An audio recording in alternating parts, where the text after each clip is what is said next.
Hello and welcome to episode 6, part 2. So, last time we went on an urban bird walk and, we tried really hard to take video of birds. But, taking video of birds is really hard and it's not what we're best at. But what I am good at is drawing pictures of birds. So, I drew a lot of pictures of some of the birds we saw and I'm going to show them to you now.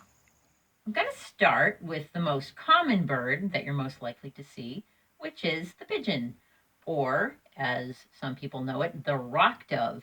Some people actually call it the rock pigeon, but I like rock dove. I'm just going to tell you one fact about this very interesting bird. It's the only bird that can put its head down and drink from a puddle, like just slurp the water right up. Most birds have to put their head down, drink, tilt their head up, and let the water run down their throat. But not the rock dove or its cousin, the mourning dove, another bird you're very likely to see in a city. And that's a bird that we've already talked about, so I don't have to tell you any interesting facts there.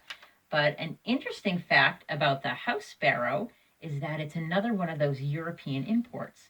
It's another bird that was brought here from Europe because someone had the bright idea to introduce all the birds mentioned in Shakespeare. So that's why we have these birds. And they are everywhere. Like if you're sitting in the city and you're eating a donut perhaps at a little outdoor cafe, you might see these birds come under your feet looking for crumbs. Then another common bird is, of course, the robin. You're very likely to see it in a park or a soccer field or, anywhere there's grass, maybe on the city hall lawn, something like that. And then this is another super, super common bird. It's called the chimney swift. If you've got smokestacks near you or old factories and you look in the sky in the evening, you might see them flying all around, really filling the sky. They're really cool to watch fly. They're a nice, nice bird to watch, I think. Here is a bird that needs no introduction, the Canada goose. You don't even need to have a river or water because they graze, they walk in grass, they make a great nuisance of themselves, in fields and lawns, and really everyone can see them everywhere. I don't know, I still think they're fun to watch and they're wonderful to draw. If you just sit somewhere and they come up, looking for your snacks, you can really do nice drawings of them. That's a good thing about them. So next are some birds that you're most likely to see if you have some water in your city, a lake or a pond or a river. You might see the mute swan. Mute swans are still other birds that have been brought here from Europe, and they were brought to be essentially park decorations, but a lot of them escaped and started their own wild populations. And there are some other swans in the US, but the mute swan is the one that has that real curvy neck, that classic swan shape that we see in art. If you've got water, you may see great blue herons. I like to see them flying because they have this lovely, very calm, gentlemanly way of flying, I think. They fly, slowly, and they beat their wings in a very elegant way. But you might see them standing and spearing, frogs and fish, and they're very tall. They're really quite something if you can get close to them.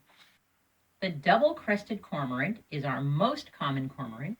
You might see it, you can see it all over the U.S. It doesn't have to be on the coast. You might see them, on the ocean, but you'll also see them on rivers and lakes and ponds. If you see them from far off, you might not notice the red skin on their face and their bills. They just, they look black from pretty far off, pretty solid black. And they dive, they swim underwater, they catch fish underwater. And twice I have seen a double-crested cormorant swallow an eel thicker than its own neck. They are really cool to watch. Everybody knows mallard ducks. Those are the very, very common little pond ducks we see everywhere. Just a little note about them. I know it seems like they love bread and everyone loves to feed them bread, but they say don't do that. It's very bad for them. Feed them peas or lettuce. Another bird you might see near water is the eastern phoebe. Well, you'll only see it if you live in the eastern part of the country. They don't have them in the west. And most little flycatchers, a lot of them you'll see near water. They might be sitting, on a phone line or any other kind of wire. They'll sit and they'll fly out, catch bugs, and come back. And a lot of times they'll do this over water, you know, those little bugs that will be on the surface of the water.